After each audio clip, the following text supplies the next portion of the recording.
they was able to win a game there, Muqbil. We all know how tough it is to win a game in the Olympics, this kind of level. And with the tremendous coach they have that win the Afrobeat basketball with them. And I think they have really, Nigeria women basketball team have a very good team. Overall, women have a very good talent in Africa more than men. That's the narrative. That's been the story that's come out of the Olympics. Yeah, that's the story. That every year they're representing us, you know, women, and they win Afrobeat. They go to World Cups. They go to many stuff. So it was a very tremendous to see a women basketball there representing the continent, and that part, like, Yeah, Sheikh. So just continuing on that point, right? So what do you think it meant symbolically to see the Tigresses make it all the way to the quarterfinals? As we mentioned, you know, they're the furthest team, any African team, men or women, to be able to get that far. And not only did they didn't give up. We watched that game against the U.S. They were down by 30 at one point, and they still pushed it. I believe they outscored the U.S. team 26-12 in the fourth quarter.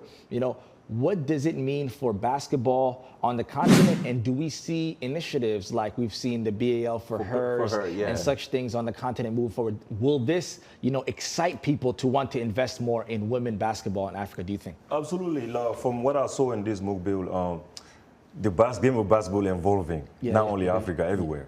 But Africa's adapting. Usually Africa really go with, you know, I'm not saying old, right? But the age to catch up. Yeah, the age is very. When we look at all the teams, we see they bring young bodies, right? That's what we saw with that team. Many players from that team was young, and of course they have veterans that have a lot of experience. But what I learned from this Muqbil, Africa's adapting, right? The basketball, as the world is evolving with basketball, you know, and I saw that with the head coach for that team, and she recruit young bodies, you know, that have very experience playing professional basketball or US NCAA basketball, and you know, those are the pieces you wanna go with, and the future is bright because this is something just, you know, we mentioned Ball was trying to have a way to include women in there, and they just haven't find the map because of some cultural background, and if you know, you cannot write a check, you cannot cash, that kind of deal. You don't want to start a league and there's no woman to be found.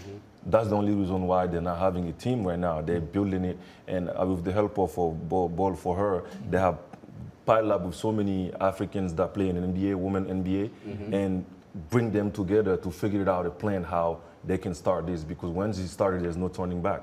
You know, so that's the decision they have right now. But it looked good for the Africa basketball, especially women's side, you know. Speaking of that, how do we go about challenging some of these cultural beliefs that suppress women participation? Because clearly there's a market for it, clearly there's the talent for it. How do we make sure that we empower more young women to step onto the stage so that we can next time go further and maybe medal? Yeah, I think it's all Africa have it, for sure. You know, we all know how the women NBA and NBA is, the differences in the culture and money and pay and everything, equal pay and everything. But Africa really have young people, right? The demographic of the continent, everybody know, is more young than older people. It's different than here. So anything when you're trying to do things with anything, it's not only basketball, but you know, economy-wise, the youngest group of people in the area, the better is the chance, you know, for anything. So demographically, I think Africa is really, majority is young in the youth, and they're very talented, they're very athletic. And we saw it with the Sudanese team that we're gonna get to. And the Nigerian team showed that to me. And they have a brilliant coach, you know, a woman coach that understands women basketball more than anybody. And I don't think there can be any better person to choose to do that. And not only Nigeria, there's many countries in Africa that have produced big stars, you know, Senegal, Mali, you know, all those countries are coming, you know, so it's there. The youth is there and the talent is there. It's just for Africa to connect it, because this Olympic showed that anybody from the world can be participating.